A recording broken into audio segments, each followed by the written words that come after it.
The Things We All Carry is a podcast about first responders and their stories surrounding trauma on the job. The intention of this podcast is to raise awareness and share meaningful conversation around a subject often viewed as taboo or simply ignored. Be aware this content may be graphic and it is real. It may not be suitable for children or adults triggered by this subject matter.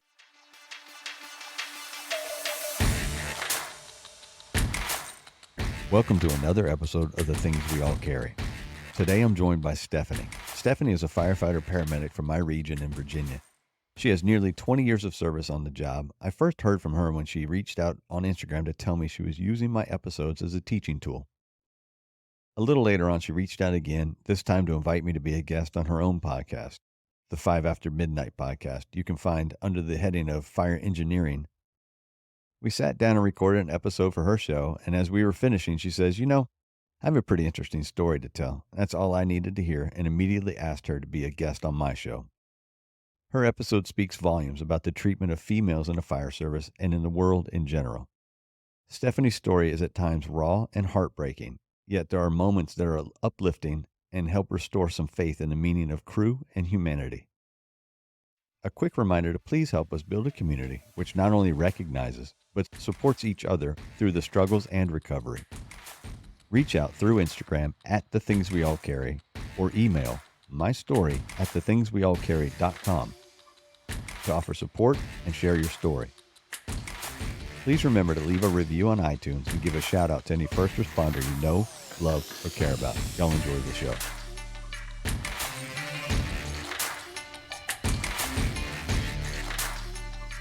The story. She dropped a hint here and there, but she knows what to do behind the mic, and so I'm not really worried.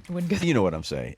So I'm not really worried about you telling the story. I'm an audience member, so I have no inkling of what's going on until we start talking. See how traumatized I can make you. All right.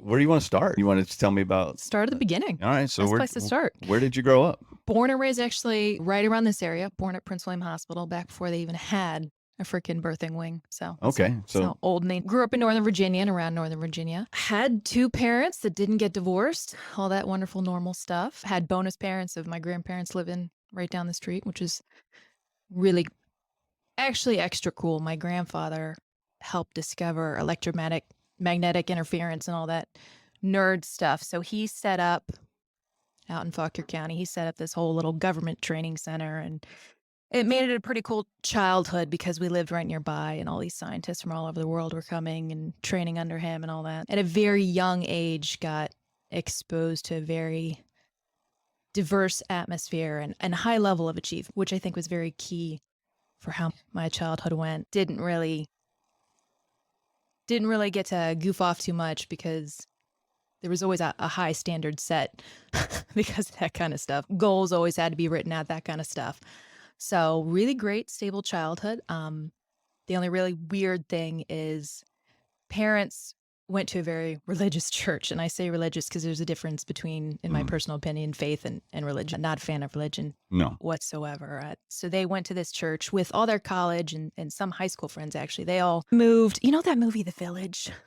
No. That M. Night Shyamalan movie? Oh, yes, I do. Now I know what you're talking about. Kind of like that. They all moved to this one area and all started going to the same church together. And this place got weird fast. They made women cover their heads, cover their ankles and all that. So got exposed to that kind of... Not the evil ankle. So got exposed to a very young age at seeing how fast people can buy into something. Like one day it was a normal church, the next day you were learning how to knead bread or something at home. I don't know. It got weird fast. My parents did that thing for a couple years. It was pretty weird. Finally, they left there, thank God, after people started saying, hey, we could see your child's... Because my mom didn't do that. My mom didn't fucking cover her head or ankles or anything. She wore a power suit to church. And one day the pastor said, hey, we could see your daughter's knees.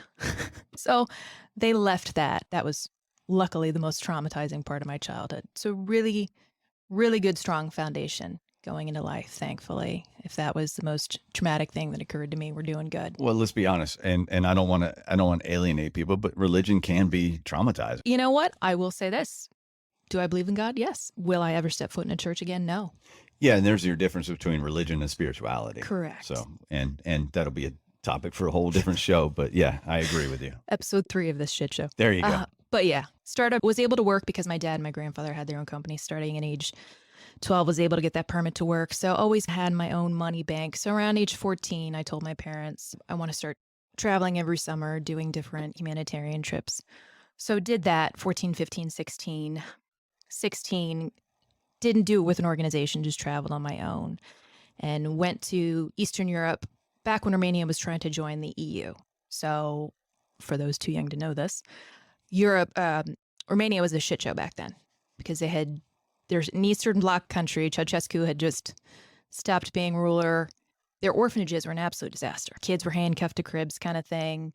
So that was the first time in my life. I had done refugee camps. I had done Haitian refugee camps, South American orphanages. This was the first time I had ever seen true human depravity and a dire need for medical care. So came home from that and thought, well, I want to do something in the medical. And came home, was doing pizza with my friend and her boyfriend's with us. And he said, I'm an EMT. And I said, what the fuck is an EMT?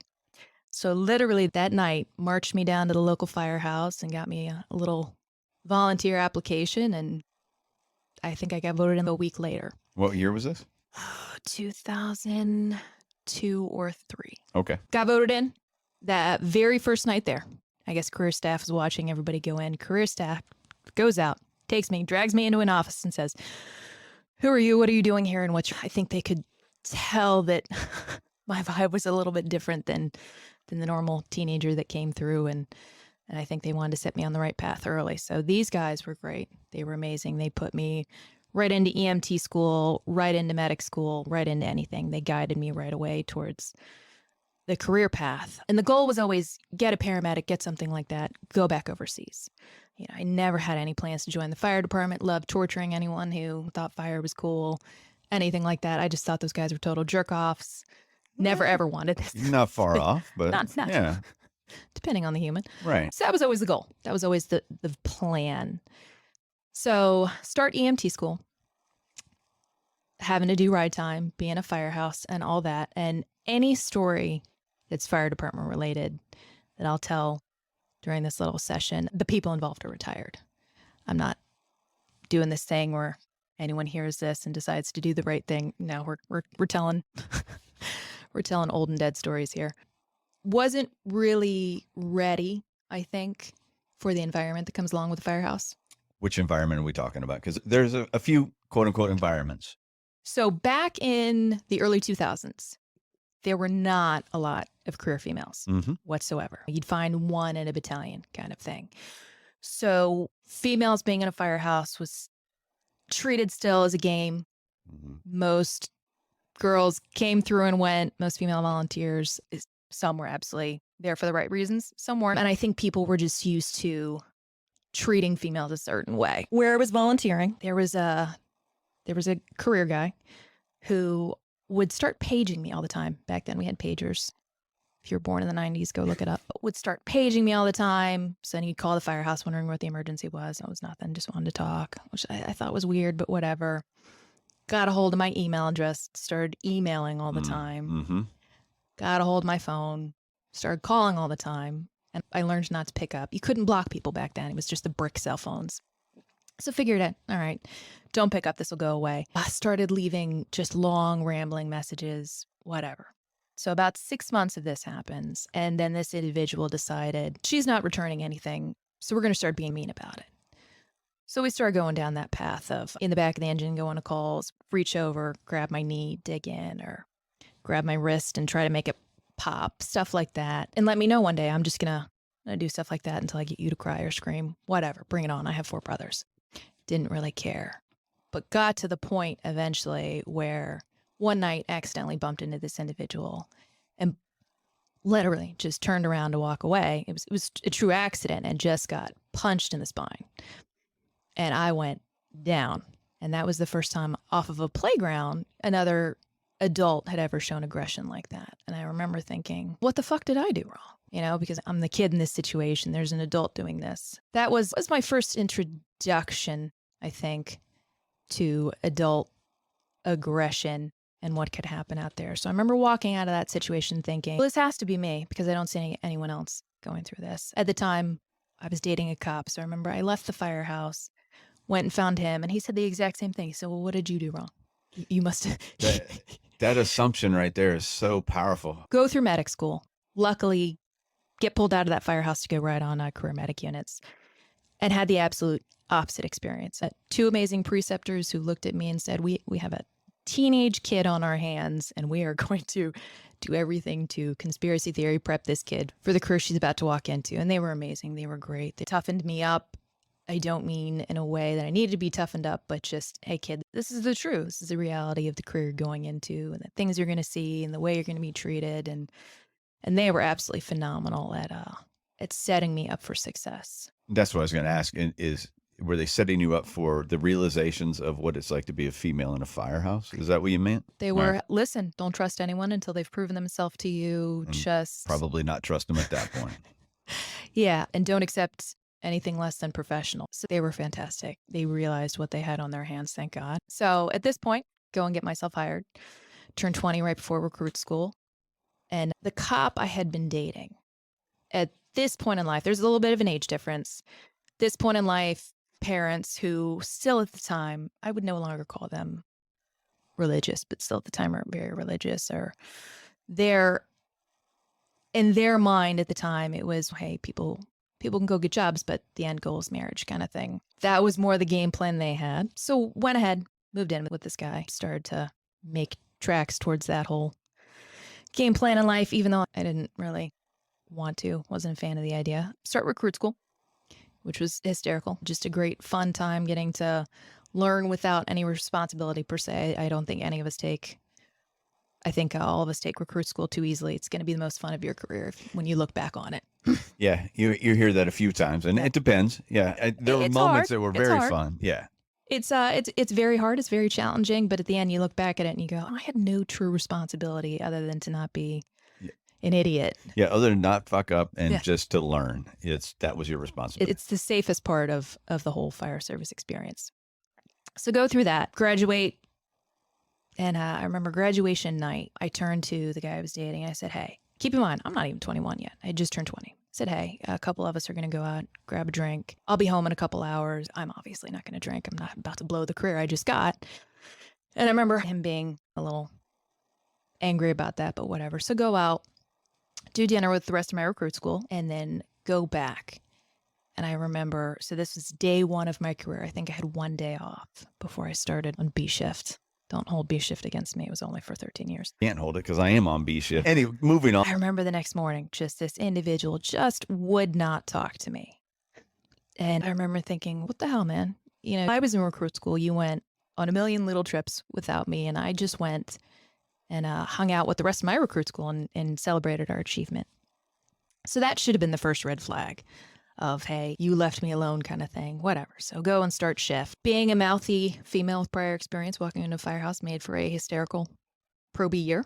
Let's just put it that way. It was not traumatizing. Won't say anything like that, but just difficult probie year because I walked into it difficult. I can't imagine what those poor guys went through. And they were all young and not prepared to have a mouthy, outspoken female coming into their firehouse.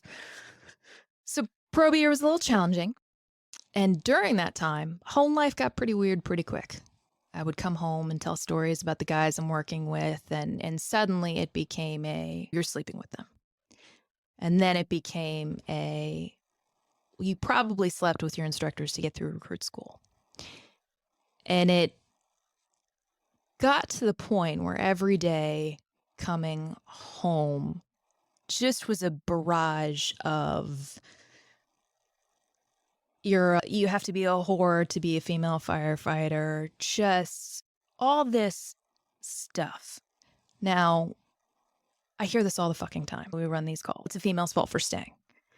And something that I think people always miss in these stories, and one of the reasons I'm telling this story, not my favorite story. In fact, only 2 people in the world have ever heard it. So congratulations to you. Be a few more soon. So I apologize, but I don't. It's you know what? It's and as I get older, I discover one day my game plan since I was a small child has always been to be a hermit. The book Heidi's Grandfather, that's always been my game plan. So I realize as I approach Hermitage, stories are learning Yes. experiences for people. And that's why I'm telling this one. But to get back to that path, when people talk about what's a female's fault for staying in that situation, it's like the biology frog in hot water thing. You meet a human being, they're nice, they're kind, they win over your family, they win over you. And then that water slowly gets turned up. And then you're really taught, this is your fault. I've never been this human being with anyone before. I'm only this human being right now with you because you broke me and it's your job to stay and fix me. So that's something that people need to understand when they run these calls is that is why a person is there. They're there because they're told that this is their fault and they want to fix it because, you know, who doesn't want to fix something they broke? Especially as firemen. That's in all of us. We're fixers. Yes, it is. We are fixers. That situation, it went from that to learning how to dip, dive, duck, dodge. Ended up being lots of holes around my home, which meant stopped having friends over, stopped going out with friends. I was never a big go outer, but just lunch with female friends, whatever, because I didn't want to have to answer the question of how's life. So just a real self-isolation began to happen. Was it just self-isolation or was it coming from him as well? It was both ends. Okay. Isolation by necessity from that end and a self-isolation of true embarrassment. So at this point, luckily for me, some of the guys on another shift just started to notice things when they'd answer the phone at the firehouse, because back then cell phones weren't reliable. So reception was horrible. So someone who wanted to habitually know where you were and get a hold of you couldn't by cell phone. So you'd call the firehouse, and guys on other shifts were starting to notice things, thank God, and starting to make little comments here and there, which I think I was a little too young to pick up on, but I was definitely being watched in a good way. And guys, some of the lead instructors in recruit school had picked up on a thing or two from family night when he came by, and I wasn't alone as I thought it was. Eventually get to the point where I realized this is affecting my career. Calling and screaming at me when I'm at the firehouse, stuff like that. I've wanted this career for longer than I've known this person. So this person has to go. So did that, and family did not handle it. Just parents were very upset because nobody knew what was going on. Friends were upset. When everybody's eyes, this is a great human being. You're the bitch. You're the problem. You're being immature. Oh, is it because you're surrounded by guys now? Just all that backlash. So ended up my probe year, navigating probe year, and just really dealing with adult issues that 20-year-old shouldn't be dealing with. So that was an interesting way to start the fire service. And after I left, the suicide threats started, which I remember one night he called and I was out with a friend and just said, hey, have a gun to my head. I'm counting down and then I'm pulling the trigger. And so he started to count down and I'm crying and saying, don't do this. And when he got to 1, just the phone went silent. And I just remember screaming into space and couldn't get a hold of him for like half hour. Head home and he answers the phone and has some pretty ugly things to say. And then I remember about 2 days later, ran a suicide, go into a psychiatrist's office of all things. And his wife's practice was next door. And she had called 911. So I walk in, first person there. And I'm looking around, don't see anything. And then I see a large trash bag, like the yard leaf size ones. And I walk over and I look, trash bag, like the yard leaf size ones. And I walk over and I look and he's in there, gunshot wound to the head. And then the suicide note is next to it. So have a glance at that. And then I realize I hear this noise and we were all on the scene at that point, engine, medic, and cops. And we hear noise and we look over and the wife this entire time had been hiding under this little coffee table, just crying. And I think that call really stuck into my head because of that. But because of everything going on in my home life, woke up at 2 a.m. that night in my bunk. And this individual is just standing there, gunshot wound to the head.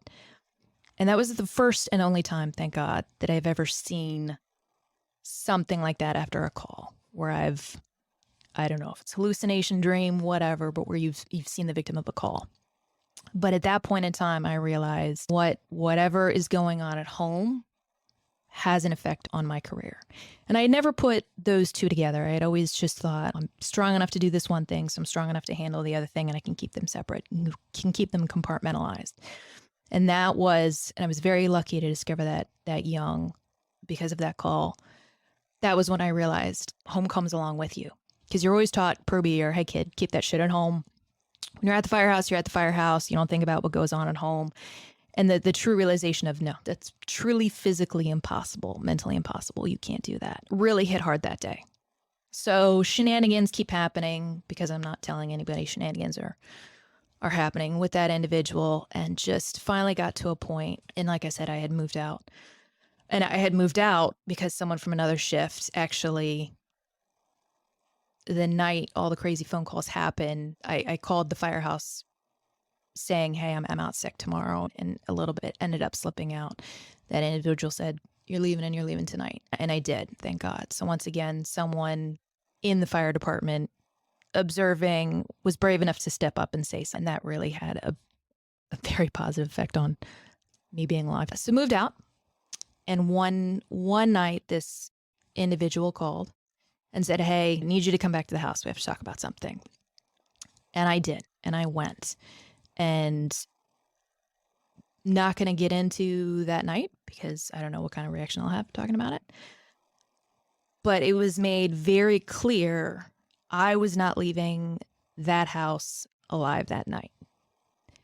And I remember just at the end of the night, just being in a corner by myself, just not knowing what life looked like moving forwards. And this individual left the room to go use the restroom, and I just ran the fuck out of there. And the reason I'm telling this story is it is necessary to make a point. I remember just running for my life and thinking, I'm going to hear a gunshot at any moment. And luckily my car was parked nearby and made it. And this is the important part. Called my dad. And I remember calling my dad sobbing and telling my dad everything. And then I remember a week later doing the same to my mom. And life just went on. My parents never said anything to me about it, which I thought was weird. And then I found out that they were still having this individual over for dinner, which I thought was horrible. So I ended up not talking to my parents for 4 years because of it. And the reason I tell that story is this. Come to find out years later, after running a call, I had flashbacks. And during those flashbacks, I could clearly see myself on the phone with my dad saying absolutely nothing. And I could see myself talking to my mom saying absolutely nothing. So I went to my parents and I said, hey, do you remember these things, this phone call, this conversation? They said, yeah, my mom said, yeah, you were just standing in front of me crying. My dad said, yeah, you called me and you were just silently on the phone and you said nothing. And that was a slap in the face, a wake-up slap, because we as first responders, when we think of PTSD, we always think of people in wars, people who have survived murders. We don't think of anything in normal, nothing about that story is normal, but in more routine family life as having the ability to give us any kind of PTS. And especially as firefighters, we're strong enough to handle anything. We see these things on calls, for fuck's sake. So if I see this on a call when it happens to me, I should be able to suck it up and mentally move on past it. I'm here to say no. Your body will find ways to protect and that was very eye-opening. I didn't come to that realization until my mid-30s that your brain will do whatever it takes to survive, even if it means completely closing the doors to reality and making you think, hey, no, I've made myself safe by telling these people these things and I'm safe now.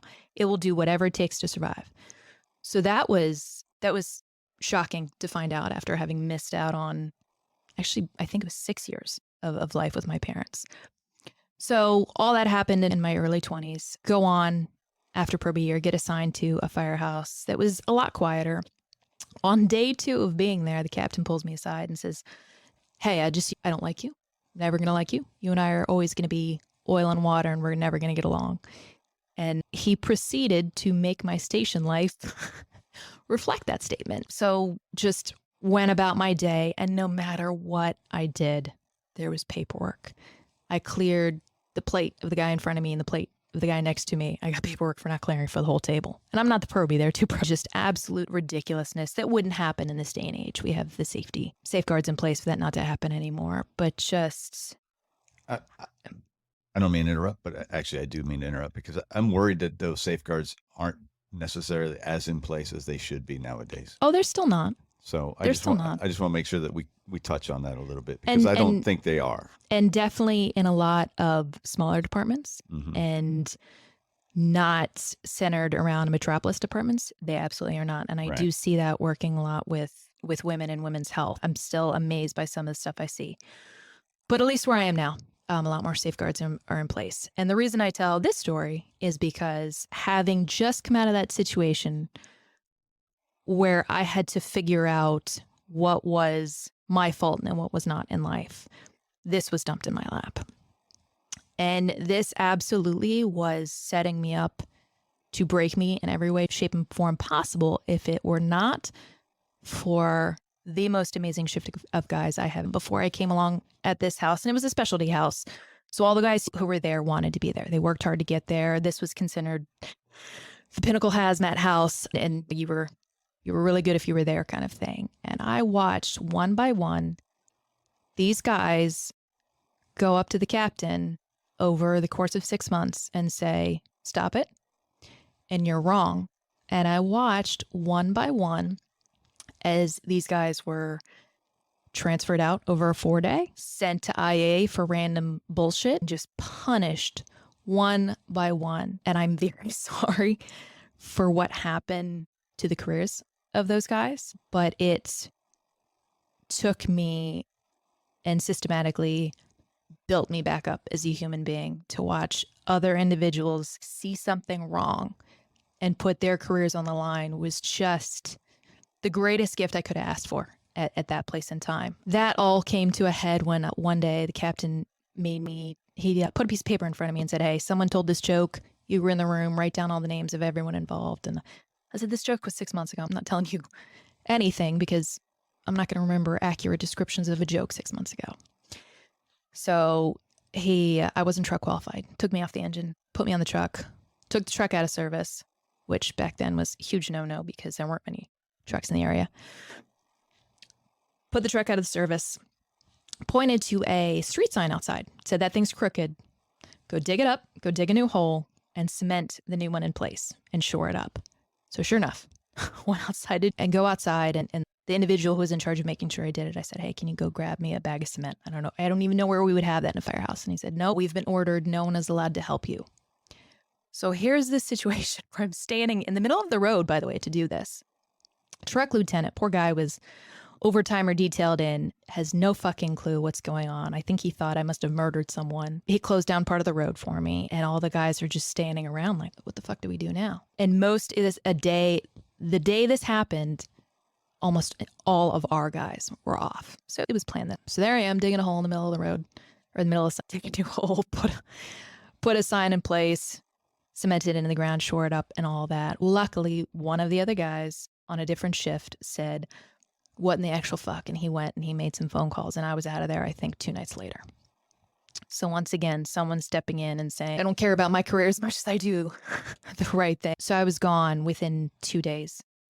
Went to a much different, much busier firehouse across the county. And my first day there, I remember being under the engine with my new master tech going over morning check stuff. And I get called into the office and I've got grease all over my face. And this motherfucking captain is sitting there with my new battalion chief and my captain. And he proceeds to trash me in the most hysterical way ever.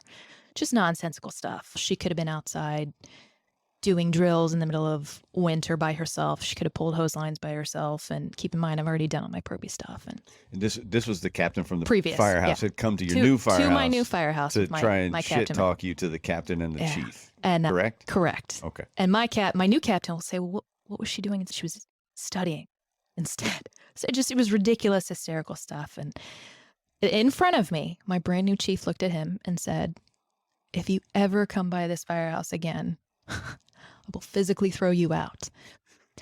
And that was really the start of my fire department career for me. because it was the first time in my life I had, thankfully, everything had evened out at home. Still wasn't speaking to my family because I hadn't realized things yet. But I had a shift of guys who looked at me and saw a complete underdog with potential.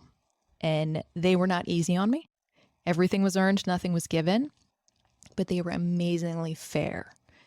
And they restarted my career, essentially. It was just a nice little control alt delete of everything that happened in the past at that last station.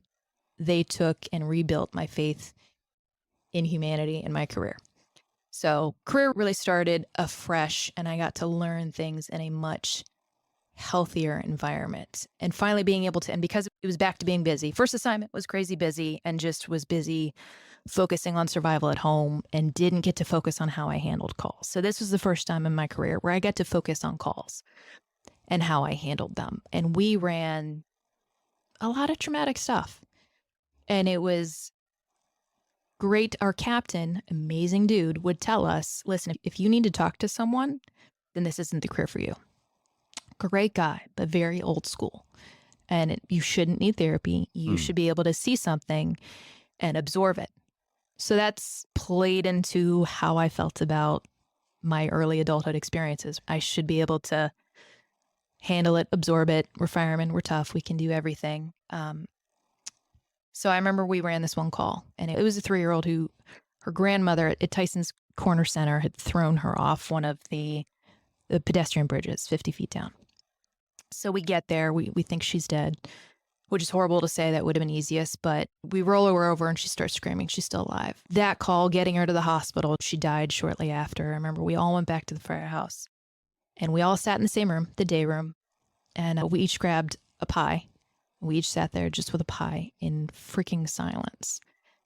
And I just remember years later looking back on that as it was a traumatic call, but just being in the room with people with the same shared experience, I think for me was just as powerful as therapy, because I knew if I had opened my mouth and said anything, it would have been okay.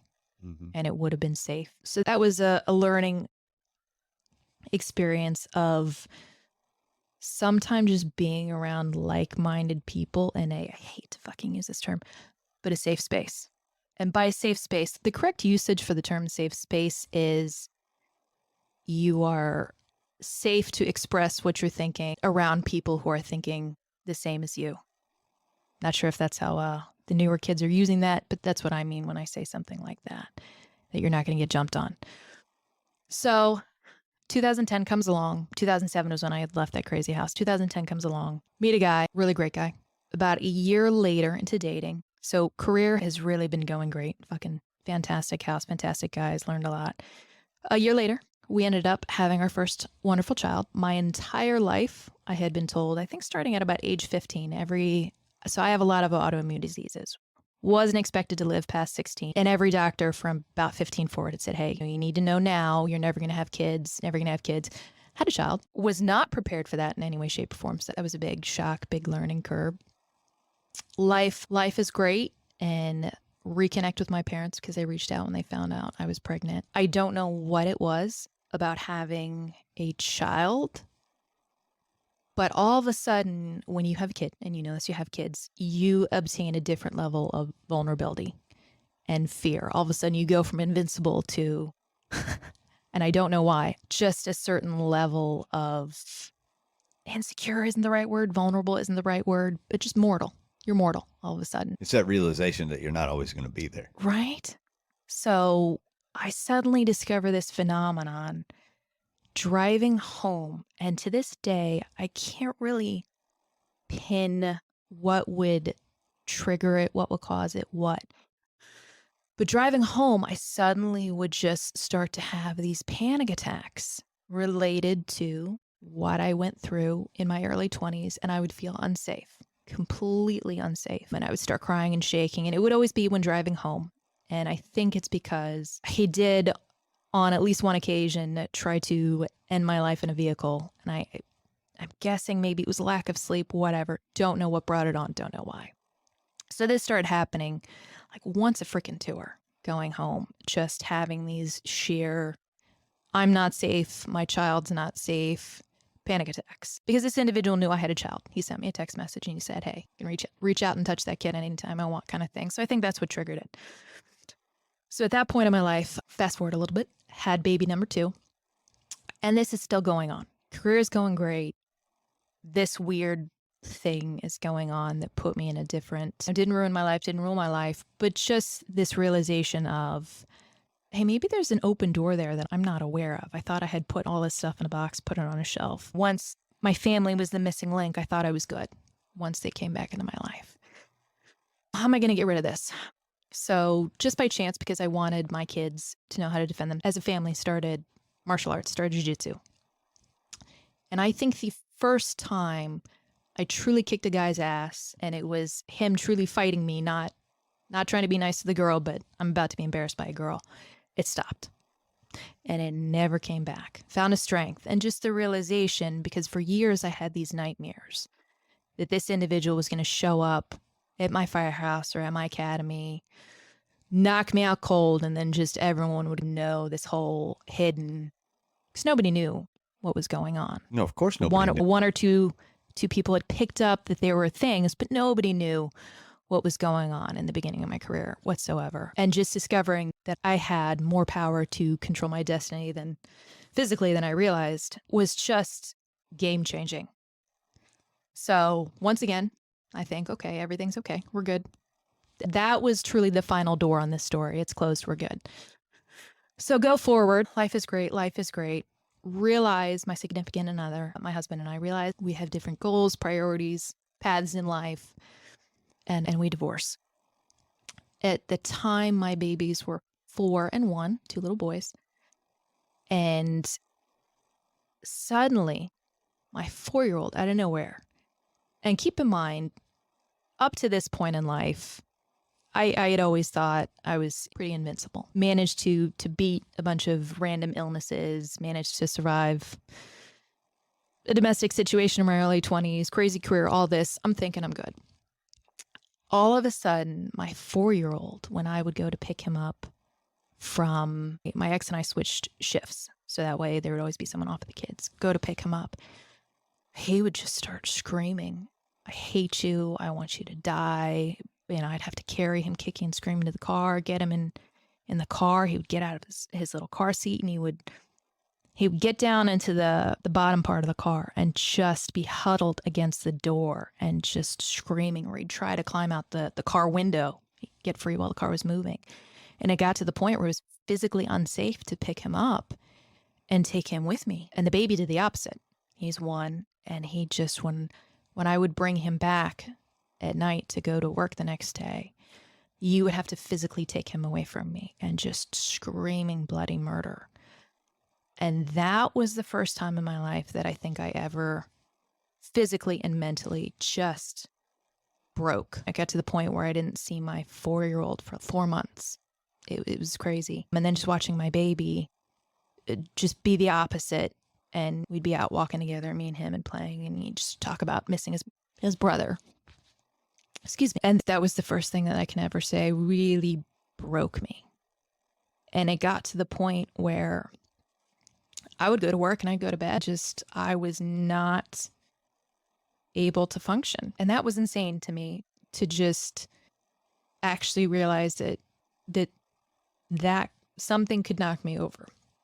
And I was knocked the fuck over. So this went on truly for about a year, really long year. It got to the point where my mom's best friend, who had always been in my life from middle school on, so I call, she was coming over and literally getting into bed with me on days when I didn't have my kids and just watching chick flicks all day. And it just was a point, I got to a point of not being able to function, which was ridiculous. Sorry. No, you're my best friend, who also does martial arts, she and I would travel a lot to do, she would compete a lot. And I remember we went to dinner one night with a bunch of different coaches. And when I say coaches, they're people who have world athletes. We're at Worlds, actually. So some of the coaches who had the top athletes, we ended up at dinner. And I remember as we were leaving, one of the coaches looked at me and said, you can do anything you want in life. And I don't remember the context of the conversation. And I looked at him, kind of did the Cocker Spaniel head cock. And he said, no, I can just tell that about you. You can do whatever you want in life.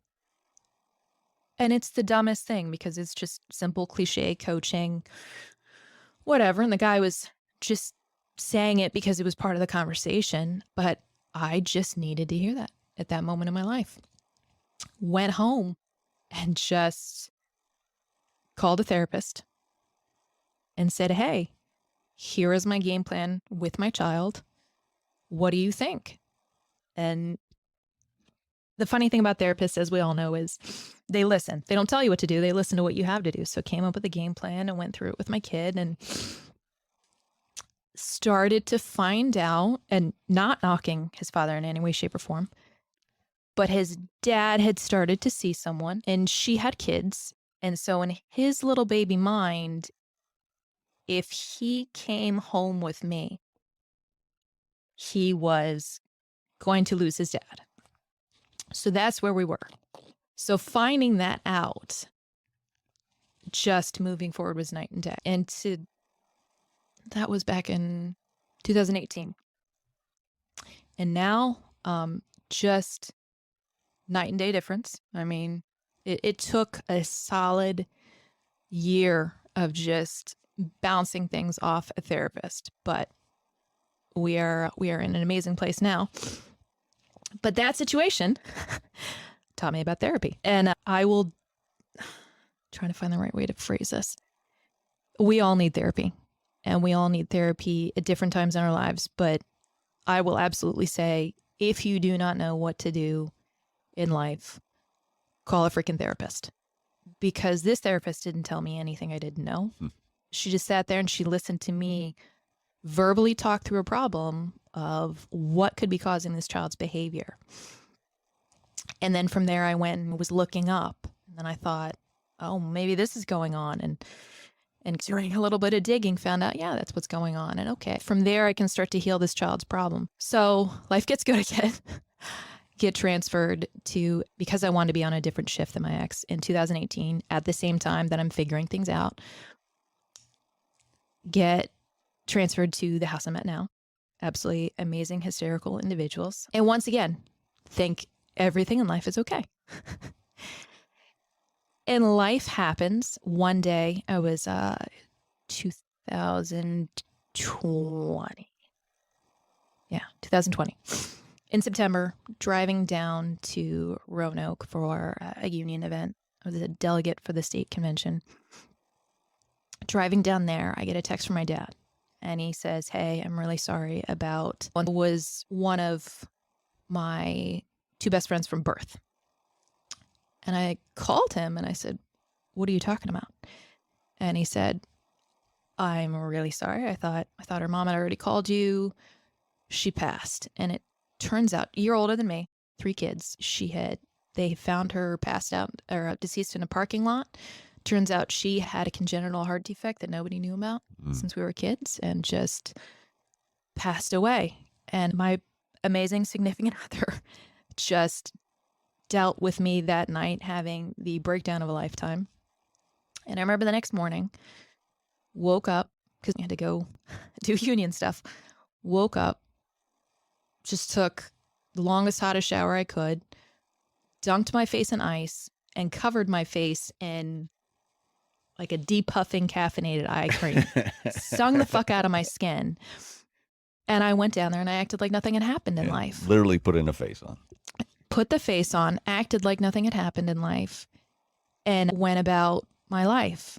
And this has happened. I've lost a couple people very close to me. One of the guys who really stuck up for me at that that house with the crazy captain, he passed away from cancer unexpectedly. And I never went to his funeral, never went to his gravesite. And it really hit me with this death, that what we do as firefighters, because it's necessary, we have to have this life skill, is we ignore it, we work through it, we move past it, we put it in whatever little box we need to put it in to run the call. But then we never go back to that little box. Very rarely. We never peek under the lid and say, Has this been all folded and neatly taken care of? Because we think, so getting out of that weekend, okay, you know what? Spend a night crying, whatever, I'm good, I'm fine. Well, the next thing comes along, which was, God damn it. So my mom's best friend, who I call mom, she passed away from COVID. But that one was rough to watch because that was 30 days of her being, when they finally woke her back on, intubated her, and she was just on CPAP. She was just hypoxic as fuck and paranoid texting and all that. And so that was truly watching someone die for 30 days. And that was rough. And then once again, my mom, same thing. So get through that situation, very traumatic for everybody, and take on firefighter role with the family of being the strong one. And I remember my mom asked me, my biological mom, she said, hey, have you cried yet? And it took me like a year to cry. And that was when I realized you are never going to handle things in a healthy way because of your career unless you stop, drop, and roll and make some changes. So here I am, about to be in my 40s, discovering 20 years, 19 years into a career, what healthy handling of things looks like. And we talk about therapy, we talk about mental health, we talk about peer support, we talk about all these things. But really what it comes down to is, to back up a little bit, the IFF teaches a class, and it's something outside of their behavioral health as well. It's a suicide safety plan. And what it teaches you is, if you're having those suicidal thoughts, find something that you like to do to distract yourself, play the guitar, whatever. And then if that doesn't work, call someone on your safety plan. You don't have to tell them what's going on, but you call someone. And then the next step, I think, was leaving the house. And I believe the next one is you call someone and you tell them what's going on. We all need that in our lives, period. Regardless, we need a safety plan for how we are going to handle the bad calls and our home life. Because what this long rambling story has proven, hopefully, is that the two bleed into each other. You cannot leave family life at home. You cannot leave what is going on 20 of the days that you're not working at home and then expect those 10 days or more, Mando days, that you work to be okay if you're not handling things properly back home. And then those 10 or however many days you are working, if you're just putting something in a box there to be able to function when you're getting it home, you're just creating this whole vicious cycle. So what I have really been working on, I think, over the past 2 years has been, what are my actual limits? If going home and working out doesn't cut it, where do I go from there? And just creating this whole little plan for myself. Fast forward to sometime within the past 365 days, something stupid happened at work. My better half, he's a battalion chief somewhere else, so he looks at me with a critical eye. He doesn't give me a pass on anything. Something happened, and he said, "Hey, you really need to go deal with this. This was not okay." And I remember in that split second when he said that, thinking, maybe it's my fault. And I thought, fuck. Right back to it. Why are we back? So I texted a good friend of mine, Mike Wells. He does a lot of peer stuff, peer sports stuff across the country. And I said, listen, not going to get into it tonight. Early 20s, domestic situation. Thought all that was gone, but here we are. And he said, all right, what therapist number do you want? And I said, nope. I said, I'm not ready to go to therapy right this second because I don't know what's behind those closed doors. I said, but I'm telling you now, if I start to regress, you are in charge of saying, hey, therapy is not an option. And when I say I'm ready, then you can help me pick a therapist. So he's phenomenal about every couple months saying, hey, where are you? And are you ready? And I think that's important. I think The other part of the equation we don't talk about is therapy's great. Go to therapy. But if you are not at a place in life where you can go to therapy, have a game plan. You don't have to go to therapy right then and there, but have that plan for this isn't okay. This is never going to go away. How am I going to deal with it the next time it pops up? And whether it be you just tell someone, or whether it be you pull that pin and you say, all right, we're going to therapy, you at least have that plan. And same thing with the bad days and with the calls. It's, what's my plan? I go home. I don't feel like I can tell my other half working out didn't work. What's my next step? That didn't work. What's my next step? I don't think we teach people going into this career how to have a broader plan other than suck it up or go talk to a therapist. No, we don't. We definitely don't. We don't talk about that. It is personal accountability. Mm-hmm. You have to, in order to survive and to do your job and to be your strongest and to be your best, because that's what you signed up to do, you have to take accountability for how you're going to handle the bad shit.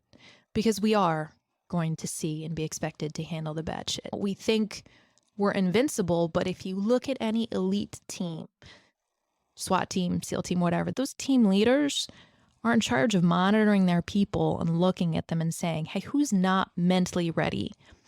Who has a tooth infection or who's going through a divorce? These things can get you pulled off a mission or a call out or any of those things. And we are, I think, the only elite type of career where it's, you just saw the worst thing of your life. Hey, you need to go to a therapist? Everybody okay? No, but there's no, hey, did you get it taken care of, by the way? We're 4 days later. Are you still okay? Are you still good?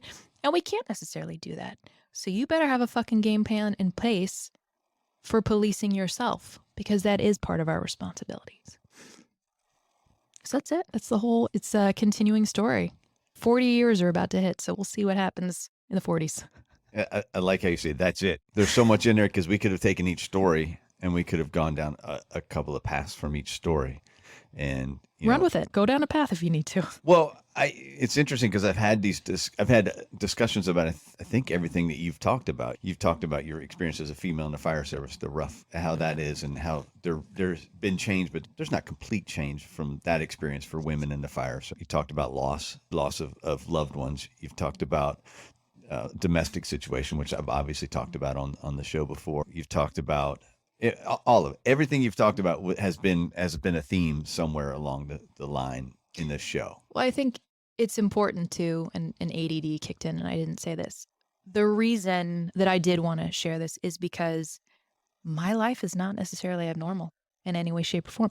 Now, granted, does it happen to everybody? No, but elements of my life, especially loss, issues with your kids, all those things are common. Divorce, all these things are common. And it's something that, especially as firefighters, I feel is more common in many ways and hits us harder and differently, especially loss. Because when we have a loss happen, we try to treat it like we're on the job. And you can't do that. You can't not mourn a life that was close to you.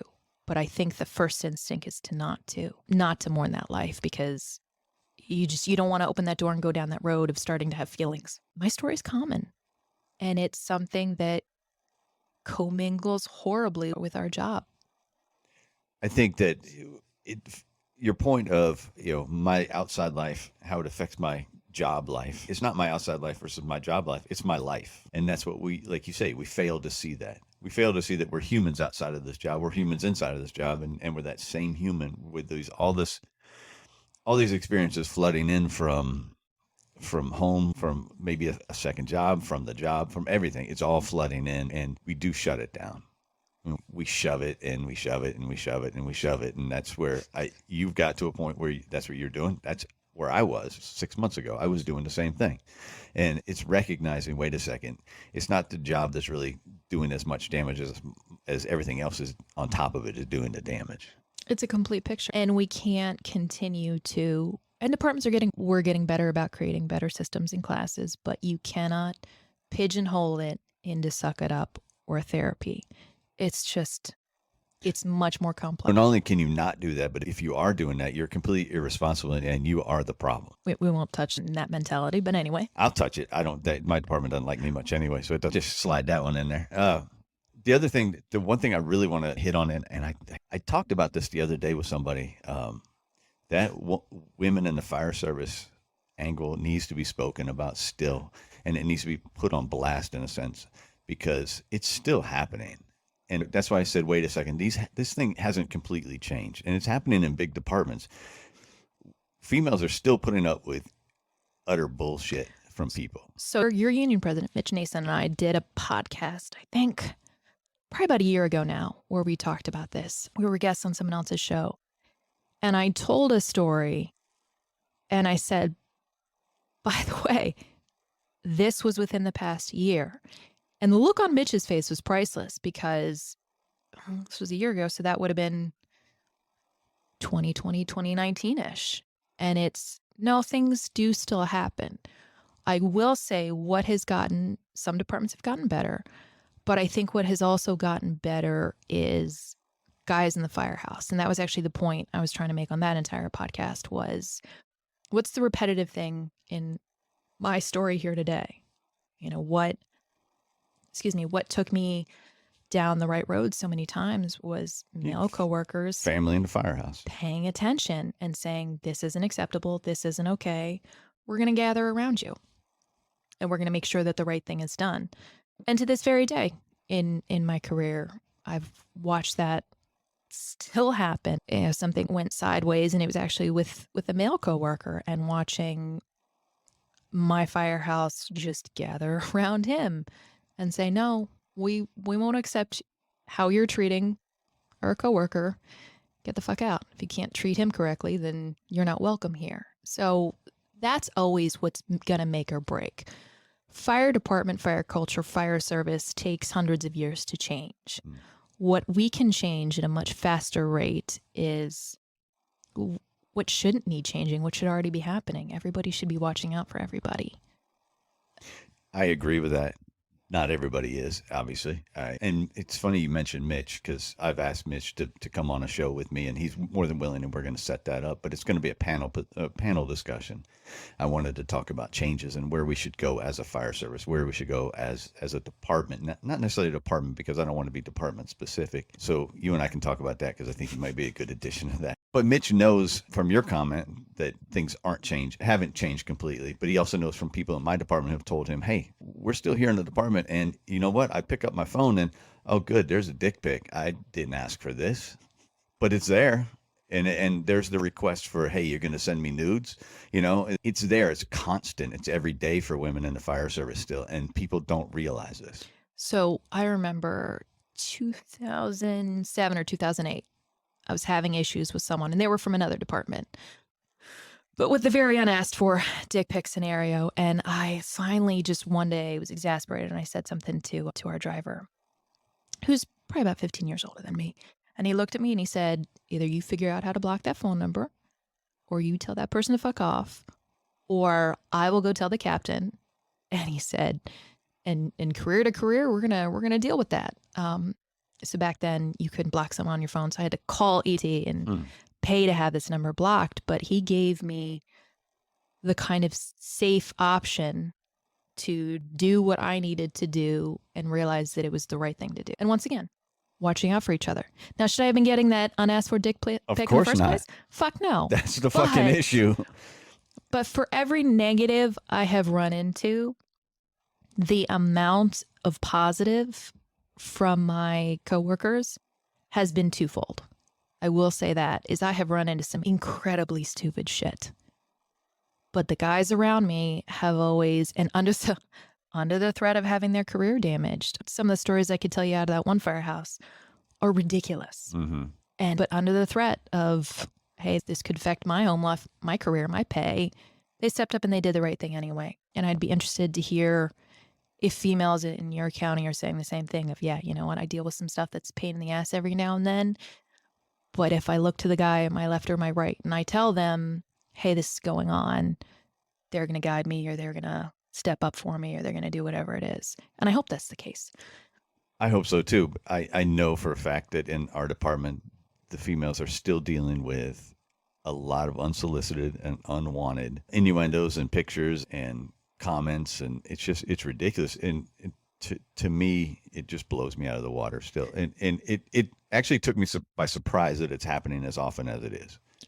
And that's where policing our own comes into play, not just stepping up for each other, but okay, when you see the dude next to you doing something stupid, you tell him to knock it the fuck off. Yeah.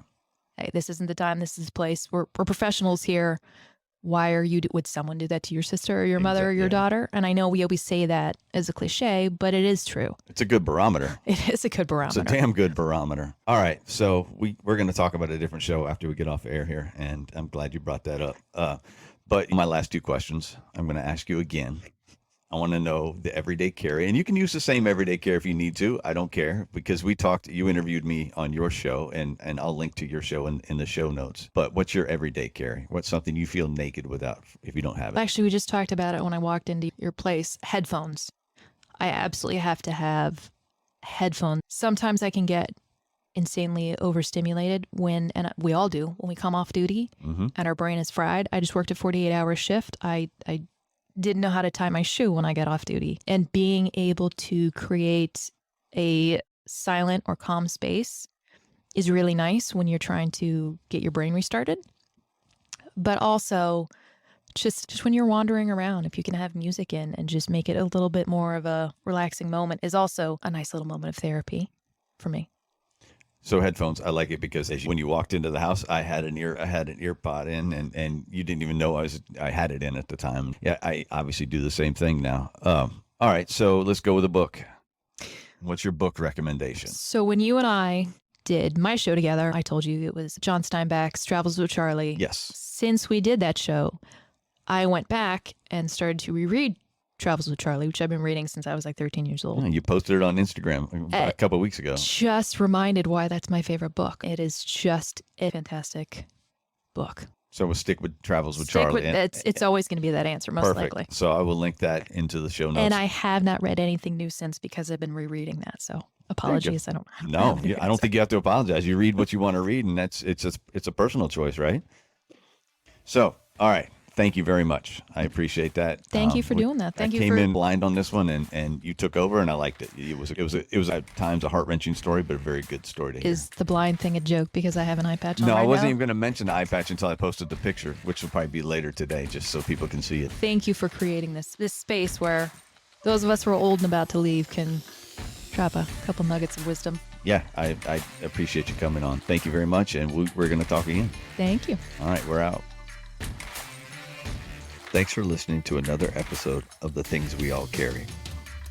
Head over to the website, thethingsweallcarry.com, for show notes, resources, and to sign up for the newsletter. Until next week, take care of yourselves and remember to check in on each other.